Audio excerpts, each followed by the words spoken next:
cientistas, o cronovisor funcionou. E eles desmontaram, e eles conseguiram gravar muitas cenas da história.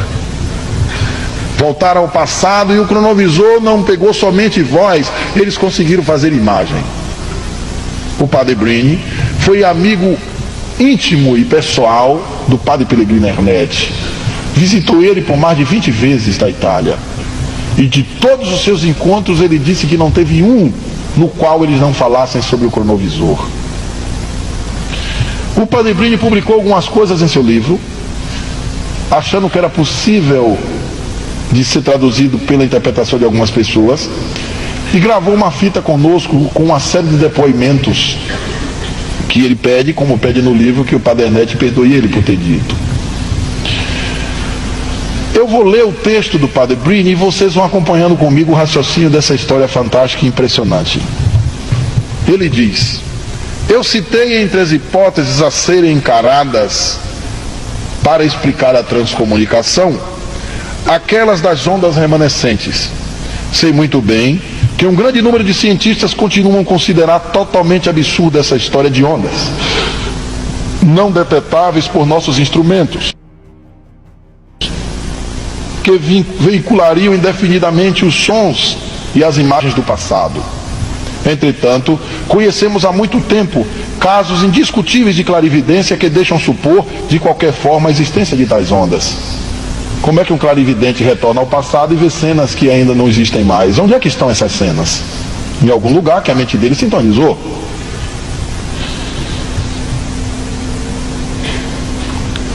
Um aspecto particularmente desconcertante desse fenômeno assume hoje, à luz da ciência contemporânea, um novo valor. A maioria dessas visões à distância parecem, com efeito, desafiar não apenas as leis do espaço, mas também aquelas leis do tempo. Assim, por exemplo, quando Girard Groisset, o conhecido médium de Utrecht, conseguia localizar uma pessoa desaparecida, morta ou viva, ele dava, ao mesmo tempo, indicações precisas sobre as circunstâncias e o momento em que seria reencontrada. Dessa forma, ele se submeteu centenas de vezes em condições rigorosas de observação ao famoso teste da cadeira vazia, entre aspas. Ele descrevia a pessoa que se sentaria em uma determinada cadeira, apenas indicando na planta de uma sala, quando nem mesmo os organizadores do teste sabiam em qual sala ocorreria a experiência, e nem qual a pessoa que se sentaria naquele assento pré-indicado. Ainda recentemente, tais estudos foram retomados nos Estados Unidos, na Universidade de Princeton, por Herbert John e sua colaboradora Brenda Dunn. Os resultados publicados por eles são impressionantes e comportam essa mesma característica, a transcendência em relação ao tempo e ao espaço. Parece, inclusive, que as visões pré-cognitivas sejam um pouco mais frequentes que aquelas retrocognitivas, ou seja, as pré-cognitivas do futuro, retrocognitivas do passado. Mas nada disso parece causar espanto a Oliver Costa de Belgrad, autor do prefácio da versão francesa do livro John. Segundo ele, trata-se apenas de uma das manifestações da não separabilidade quântica e da invariação Lorentz Luders, um quadro conceitual pronto para a percepção pré-cognitiva à distância.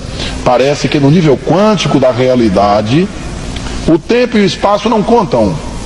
Portanto, começamos a compreender por que a existência dessas ondas remanescentes e suas curiosas propriedades não seriam assim tão absurdas. Isso basta para que eu ouse falar de uma descoberta ainda mais impressionante que todas as outras já citadas aqui. Trata-se dessa vez de uma verdadeira máquina do tempo, que não nos transporta fisicamente como se vê em alguns filmes de ficção científica, o que seria bom demais. Trata-se apenas da captação dos sons e das imagens do passado, de qualquer passado, do mais longínquo ao mais recente. Sei que pode parecer inacreditável e que, acrescentando estas páginas ao meu livro, corro o risco de provocar uma catástrofe, ou seja, os leitores, bem ou mal, me poderão acompanhar até aqui e pensarão que estou indo longe demais e começarão a duvidar seriamente do que já falei. Mas eu já tratei desse assunto em um livro precedente, mas ainda não disse tudo, não forneci muitos detalhes. A citação anterior serviu-me para testar um pouco as reações.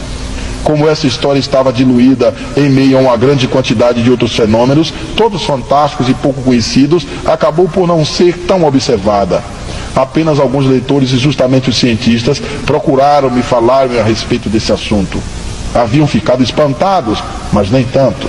Afinal, hoje se fala mais frequentemente de tais fenômenos. Em alguns anos a situação evoluiu um pouco. Os programas de televisão discutindo o assunto multiplicam-se em todos os países e estou em condições de confirmá-lo. Os artigos e revistas também. Às vezes em tom cético, mas o assunto está sendo tratado. Cada redator, cada programador sente-se mais ou menos obrigado a abordar esse tema. Porém, o que me levou a falar um pouco mais a esse respeito foi o fato de ter visto que nosso último prêmio Nobel de Física, George Charpak, não hesitou em contar que realizava pesquisas que no fundo são bastante próximas dessas, as quais tratamos. Com raio laser ele tenta captar parte da antiguidade grega, ecos e sons do passado. O que me contavam há já quase 30 anos não era, pois, tão absurdo assim. Mas é preciso que eu conte as circunstâncias nas quais tive conhecimento desses assuntos. Eu acabava de obter a